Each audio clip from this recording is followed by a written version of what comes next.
หุ้นเนาะซื้อขายทองคำเนาะจะเชียร์ให้เราเนี่ยสามารถทำกำไรได้ทุกๆครั้งแล้วก็ทุกๆรอบเนาะก่อนอื่นเนาะทั้งหมดทั้งมวลเนาะก่อนที่เราจะเข้าซื้อหรือว่าเทขายนั่นเนาะบ่ว่าจะลงทุนในส่วนของราคาหรือว่าในการถือครองเนาะก็คืออยากให้ติดตามเบิ่งจากภาพรวมตลาดก่อนเนาะเบิ่งว่าในโซนที่เรากำลังจะเข้านี้เนาะในส่วนของราคาเนี่ยอยู่ในจังหวะใดเป็นหลักเนาะโอกาสที่ทำการซื้อเนี่ยจะได้หลายบ่เนาะหรือว่าทำการขายนี้ได้หลายบ่เนาะ โดยวัดจากการเคียนทีจากอดีตของตลาดเนาะเบิ่งจากภาพรวมว่าผ่านมานี่ตลาดเนี้ยเคยขึ้นไปฮอดไซแล้วเนาะแล้วก็ลงมาฮอดไซแล้วเนาะอยากให้เฮาเนี่ยสามารถจับจุดการเข้าเนาะให้ได้ง่ายแต่เฮาที่เฮาย่อกราฟเนาะเบิ่งจากภาพรวมเนี่ยก็คือในลักษณะจุดเก่าเนาะในคู่เงินของอีเธเรียมนี่เนาะในลักษณะจุดเก่านี่ก็คือว่าเบิ่งจากภาพรวมตลาดเนาะก็ถือว่าลงมาจากในส่วนเก่าเนาะที่ราคาเคยขึ้นไปเนี่ยลงมาหลายเลยเนาะแสดงว่าจะเป็นจุดโอกาสทำการเข้าซื้อเนี่ยก็จะได้หลายเนาะในจังหวะนี้เพราะว่าแน่นอนเนาะในการทำกำไรหรือว่าในการสร้างกำไรเนาะกลุ่มของกลุ่มนักลงทุนเนาะเขาเจ้าก็จะเบิ่งจากการเติบโตของตลาดเนาะ แล้วก็บวกกับเบิงลักษณะการเข้าเนาะตลาดเนี้ยก็จะมีโอกาสที่จะพุ่งทะยานราคาขึ้นไปหาจุดเก่านี่ก็หลายเลยเพราะว่าในซองนี้ราคาเนี่ยรวงลงมาจากจุดเก่านี่ก็หลายเนาะฉะนั้นในจุดส่วนนี้ก็จะเป็นโอกาสทำการเข้าซื้อเนาะโอเคเนาะในซองนี้เราจะจัดการซื้อหอมหนึ่งเด้ออ่ะสาเหตุที่ซื้อเนาะก็คือที่ข่อยได้ชี้แจงไปลักษณะเมื่อกี้นี้เลยเนาะเพราะว่าจากในจุดโซนเนาะของตลาดเนาะที่ว่าเคยขึ้นมาเนี่ยแล้วก็ลวงลงมาเนี่ยเนาะห่างกันหลายเลยเนาะฉะนั้นเนาะเวลาที่ว่าเข้าเทรดเนาะของกลุ่มนักลงทุนเนี่ยในเวลาที่ราคามันลวงลงมาหลายเนาะเขาเจ้าก็จะเริ่มทำการซื้อไว้ละเนาะทำการซื้อเทียเก็บกำไรให้ขึ้นกับไปหา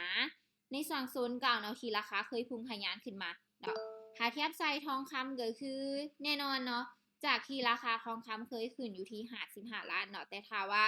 กลุ่มนักลงทุนเนาะที่เขาเจ้าถือครองไว้ตั้งแต่ในส่วนของบาทละ20 ล้านหรือว่า30 ล้านเนาะพอ55นี่ก็อยากจะทำการขายเนาะแต่ว่าพอขายเป็นจำนวนหลายเนาะราคาก็จะเริ่มร่วงฉะนั้นก็จะเป็นโอกาสให้กับกลุ่มนักลงทุนย่อยเนาะหรือว่ากลุ่มนักลงทุนที่มีความสนใจเนาะอยากจะลงทุนเนี่ยก็จะเป็นโอกาสให้ได้เข้าเนาะเคียว่าให้เก็บกำไรจาก40 ล้านเนาะไปถึง50 ล้านบอกหรือว่าจนถึง60 ล้านเนาะแล้วก็จึงขายทำกำไรเนาะฉะนั้นเนาะในวิธีการที่เฮาลงทุนบ่ว่าเฮาจะลงทุนในส่วนของราคาเนาะหรือว่าในสภาพการถือครองเนาะก็คืออยากให้ติดตามเนาะในลักษณะโซนของตลาดเนาะหรือว่าการให้ความสนใจของกลุ่มนักลงทุนเนาะเพราะว่าเฮาจะมีกำไร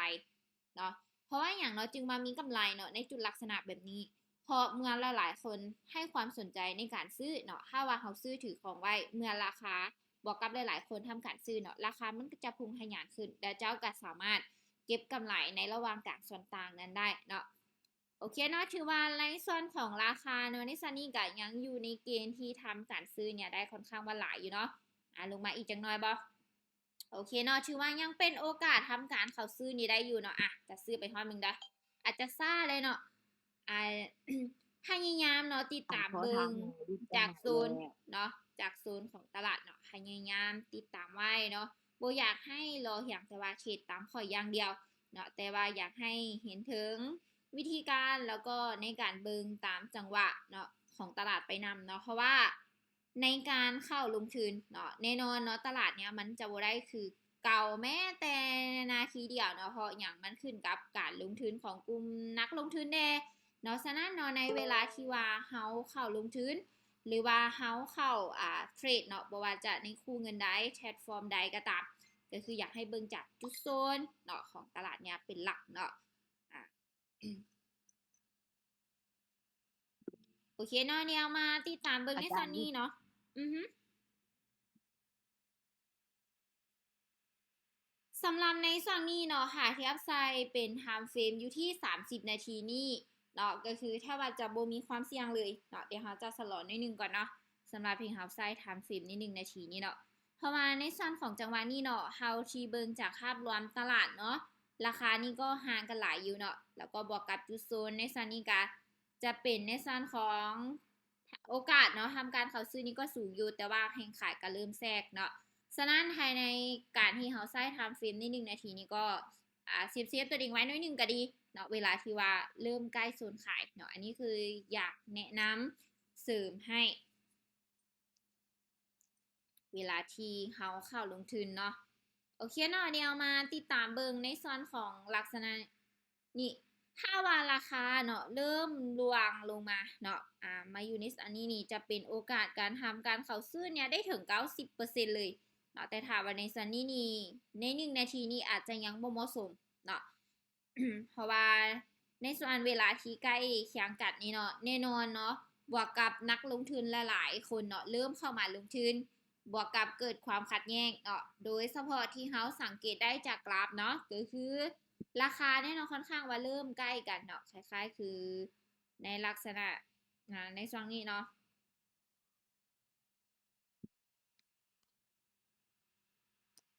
ก็คืออยากให้สลอไว้ก่อนค่ะแต่ถ้าเทียบไซน์เป็น30นาทีเนาะก็คือที่ขอได้ว่าเลย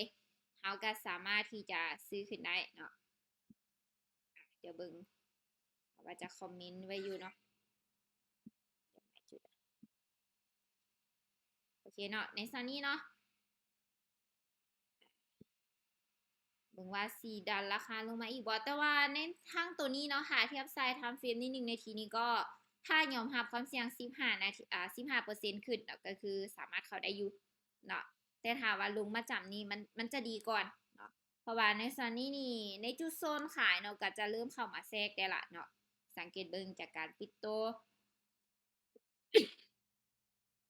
สำคัญเนาะในการที่เราลงทุนในส่วนของราคาเนาะอยากให้มีการกำชับในส่วนของการเข้าเนาะหรือว่าหาเทียบใส่ในการเบิ่งจากกราฟก็คือเบิ่งจากการปิดโตเนี่ยของกราฟเนี่ยแท้ๆเนาะเส้นว่าการปิดโตขึ้นที่ชัดเจนเนาะเบิ่งจากภาพรวมตลาดก็คือในแนวโน้มเนี่ยบ่สามารถที่จะดันราคาเนี่ยลงได้ละเนาะโดยเฉพาะเบิ่งจากภาพรวมตลาดนี้ตัวนี้นี่จะเป็นฐานหับก่อฐานหับที่แข็งแรงเลยเนาะหรือว่าซื้อถึงการปิดโตขึ้นเนี่ยเป็นจำนวนหลายเลยเนาะเฮาก็รอซื้ออยู่ในส่วนนั้นเนาะเวลาที่เฮาลงทุนในส่วนของราคาเนาะโอเคเนาะสำหรับในส่วนนี้เนาะถือว่ายังเป็นแฮงซื้อที่สามารถเข้าได้อยู่เนาะเอาจะซื้อไปรอบนึงเด้อตัวนี้นี่จะเป็นอยู่ในส่วนของไซเวสสั้นๆแล้วเนาะแต่ว่าตัวนี้นี่เป็นหยังเนาะคือว่าซื้อเนาะทั้งที่กรอบก็ค่อนข้างว่าความเสี่ยงถึง 10% เลยเนาะอยากจะชี้แจงให้กับหลายๆคนได้เข้าใจเนาะว่าเวลาเนาะเวลาที่เฮาเข้าเนี่ยเนาะภายใน1นาทีเนี่ยบวกกับตามโซนของตลาดเนาะหรือว่าบวกกับตามเกณฑ์ของตลาดเนี้ยถ้าว่าเจ้าติดตามเนาะหรือว่าการลงทุนเนี่ยเขาพร้อมกับกลุ่มนักลงทุนจำนวนหลายเนาะราคาเนี่ยมันจะดันตามฟ้าที่ว่าเฮาเนาะเฮาซื้อเนี่ยเนาะพุ่งพยานขึ้นไปเนาะแต่ในกรณีที่ว่ามันใกล้กันหลายเนาะแน่นอนเนาะใน1นาทีนะอีกฝากมันต้องหลายก่อนแท้ๆเนาะเทียว่าให้ขับเคลื่อนราคานี้ขึ้นอย่างชัดเจนเนาะแล้วก็ลงอย่างชัดเจนฉะนั้นในกรณีที่ใกล้กันคล้ายๆคือในลักษณะนี้เฮาก็อาจจะเซฟไปก่อนบ่ซั้นนี่เฮาอาจจะถือกดดันราคาเนาะคล้ายๆคือออเดอร์นี้เนาะซึ่งว่าออเดอร์เมื่อกี้นี่อยากให้เป็นกรณีได้ศึกษานำกันว่าซั่นๆเนาะเพราะว่าความเสี่ยงมันก็เริ่มสูงเนาะหรือว่าง่ายๆก็คือว่าถ้าความเสี่ยงเนาะอยู่ที่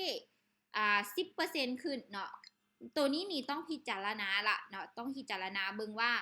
เฮาต้องรอจังหวะตลาดก่อนคืนบ่หรือว่าในกรณีที่เฮายอมรับความเสี่ยงได้มันก็จะบ่ได้เสียหายเนาะแต่ว่าในกรณีที่เฮาค่อนข้างว่ายอมรับความเสี่ยงบ่ได้เนาะถ้าว่า10%คืนนี้เฮาต้องได้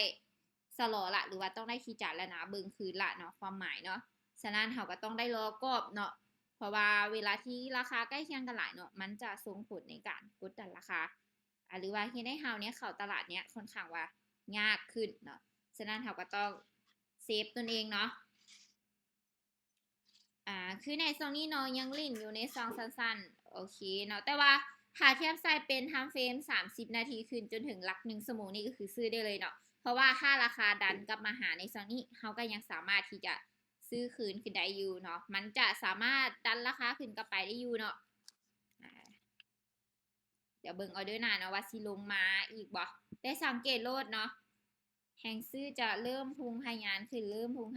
เนาะเพราะว่ามันลิ่นอยู่ในกรอบสั้นๆแน่ตัวนี้นี่หาเทรดสปอร์ตก็เหมาะสมในส่วนที่ใช้เวลา5นาทีเนาะแต่ว่าใช้เงินจำนวนหลายน้อยนึงเนาะในการลงทุนมันจะบ่ได้เกิดความเสียหายให้กับเฮาเลย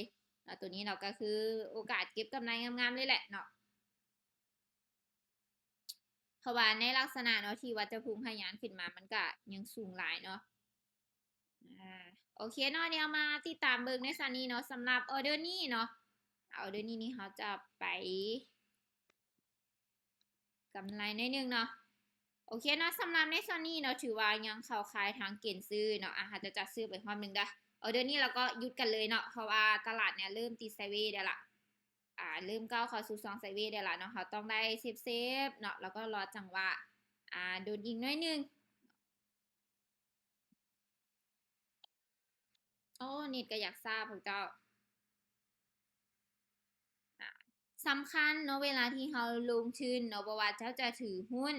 คริปโตทองคำเนาะคู่เงินใดก็ตามหรือว่าแพลตฟอร์มใดก็ตามหรือว่าเราจะใช้ time frame อยู่ที่เท่าใดก็ตามเนาะก็คืออยากให้ติดตามเบิ่งจากภาพรวมตลาดเนาะหรือว่าลักษณะตามเกณฑ์ของตลาดเนี่ยให้เป็นหลักเลยเนาะเพราะว่าเวลาที่เจ้าติดตามเนาะในส่วนของลักษณะตลาดหรือว่าตามเกณฑ์ของตลาดเนี้ยก่อนเนาะ เจ้าจะคันหาเทียบไซน์แนวในความเป็นจริงก็คือ เจ้าจะสามารถเนี่ยเข้าลงทุนห้องกับคนจำนวนหลายเพื่อให้ดันราคาตามที่เจ้าต้องการเนี่ยได้เนาะเซนว่าหาเจ้าลงทุนในส่วนของราคาเนาะมันก็จะสามารถดันราคาเนี่ยให้ไปตามความต้องการของเจ้าเนี่ยเซนว่าเจ้าซื้อเนี่ยเนาะมันจะได้ประสิทธิภาพถึง 98% อัพขึ้นเนาะถ้าว่าขายกับเซนกันเนาะในกรณีที่เฮาล้อเข้าเนาะ ตามโซนตามความต้องการเนาะของคนสลายเนาะทางการเขาซื้อแล้วก็ขายนั่นขายเทียบเช่นในการเบิ่งกราฟกับเบิ่งจากการปิดโตเนาะปิดโตขึ้นของกราฟปิดโตลงของกราฟเนาะทีว่าในฐานราคานั่นเนาะเป็นจำนวนลายเนาะที่เขาเอิ้นกันว่ากอบผ่านหับผ่านซานนั่นเองเนาะโอเคเนาะถือว่าห้องนี้เนาะเฮากับโปรฟิตมาอ่าดูที่50 ปลายเหรียญหน่อยหนึงเนาะเพราะว่ารอบแล้วนี้ค่อยเข้าค่อยได้กำไรมาอยู่ที่85เนาะแต่ว่าตอนนี้เราหวังมาอยู่ที่เพิ่ม46เนาะก็จะได้อยู่ที่ประมาณ50 ปลาย60เนาะถือว่ารอบนี้เรากับโปรฟิตกำไร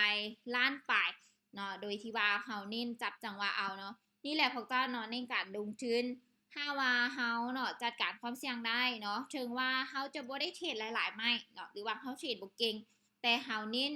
ถึงจัดการความเสี่ยงหรือว่าเน้นวินัยให้กับเฮาเนาะมันก็จะเป็นการลงทุนที่ได้คุณภาพให้กับเฮาเนาะครั้งหนึ่งเนาะเขาอาจจะเก็บอยู่ที่2 หา 3ออเดอร์ไปเนาะแต่ว่าถ้าว่าเขาเข้าอยู่ที่3ครั้งเนาะมันก็จะเป็น9ออเดอร์ที่ได้คุณภาพให้กับเฮาเนาะหรือว่าเป็น10ออเดอร์ที่ได้คุณภาพให้กับเฮาเนาะเวลาเนาะคือสิ่งสำคัญเนาะที่ว่าเขาจะต้องได้1 โมงเนาะ1 โมงขึ้นเนาะแล้วก็ในรอบของ11 โมงนี่กะไว้เจอกับเทรดเดอร์9เนาะเทรดเดอร์9จะมานำท้าวิเคราะห์เนาะมานำท้าศึกษา